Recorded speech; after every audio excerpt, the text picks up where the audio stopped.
మాట్లాడారు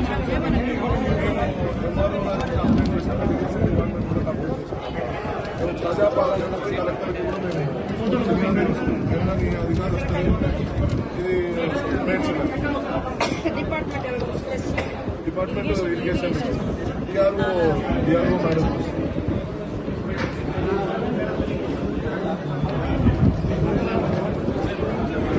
మీరు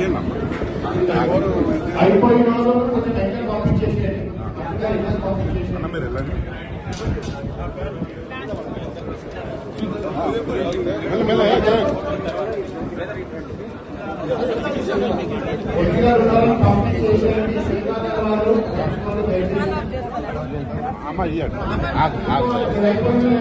నమస్కారం. చర్లపల్లి డివిజన్ పరిధిలోని చిన్న చర్లపల్లి నుంచి ఇందిరమ్మ గృహకల్ప కాలనీకి వెళ్లే దారిలో కల్వర్ట్ ఉంది. మరి ఇక్కడ కల్వర్ట్ ఆనుకొని ప్రభుత్వ భూమిలో సర్వే నంబర్ 30లో మరి ఇక్కడ నాలాన్ని కబ్జా చేసి కూడా ఇక్కడ కమర్షియల్ సెటర్స్ వేయడం జరిగింది. కమర్షియల్ సెటర్స్ వేయడమే కాకుండా ఇక్కడ నేతాజీ నగర్ వెల్ఫేర్ అసోసియేషన్ అని కూడా వీళ్ళు బోర్డు పెట్టడం జరిగింది. మరి ప్రభుత్వ భూమిలో వెల్ఫేర్ అసోసియేషన్ కానీ నాలా కబ్జా చేసి ఈ కమర్షియల్ సెటర్స్ ఎలా వేసిరు అని చెప్పేసి ఈ యొక్క కాలనీ ప్రెసిడెంట్ మరి మహేష్ గారు మిమ్మల్ని అడుగుతా ఉన్నాం. మరి మీరు వెల్ఫేర్ అసోసియేషన్ అధ్యక్షుడు ఉన్నారు, మీరు ఏ రకంగా మేనేజ్ కావాలో అన్ని రకాలుగా మేనేజ్ అయిందని చెప్పేసి కూడా మా దగ్గర సమాచారం, మంచి సమాచారం ఉంది. ఇది ముమ్మాటికి ప్రభుత్వ భూమి అని చెప్పేసి నా దగ్గర పకడ్బందీ ఆధారాలు ఉన్నాయి. దయచేసి ఇట్లా కబ్జా చేసే కబ్జాకోర్లందరినీ కూడా కఠినంగా శిక్షించాలి.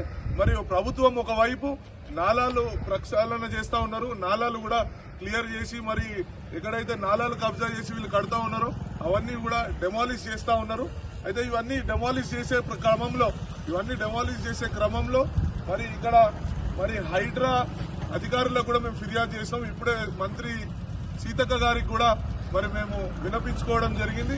ఖచ్చితంగా మంత్రి సీతక్క గారు కూడా సానుకూలంగా స్పందించినారు. అధికారులకు వాళ్ళు చెప్పడం జరిగింది. అధికారులు కూడా సుదీర్ఘంగా దీనిపైన విచారణ జరిపించి మరి దీన్ని డెమాలిష్ చేస్తామని చెప్పేసి కూడా చెప్తా ఉన్నారు.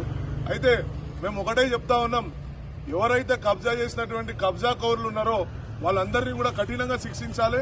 మరి ఎంఆర్ఓ గారి దగ్గరికి వెళ్ళి మేము రిప్రజెంటేషన్ ఇస్తే ఎంఆర్ఓ గారు ఇరిగేషన్ డిపార్ట్మెంట్కి వస్తుంది అన్నారు.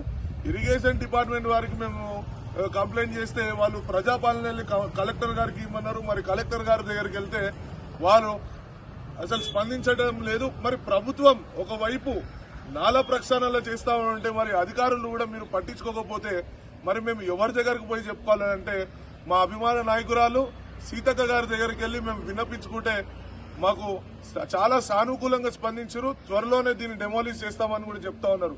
ఖచ్చితంగా ఎవరైతే వీళ్ళు కబ్జా చేసిరో వీళ్ళందరిపై కూడా క్రిమినల్ కేసులు పెట్టే విధంగా చర్యలు తీసుకోవాలని చెప్పేసి కూడా మేము డిమాండ్ చేస్తా ఉన్నాం. Thank you.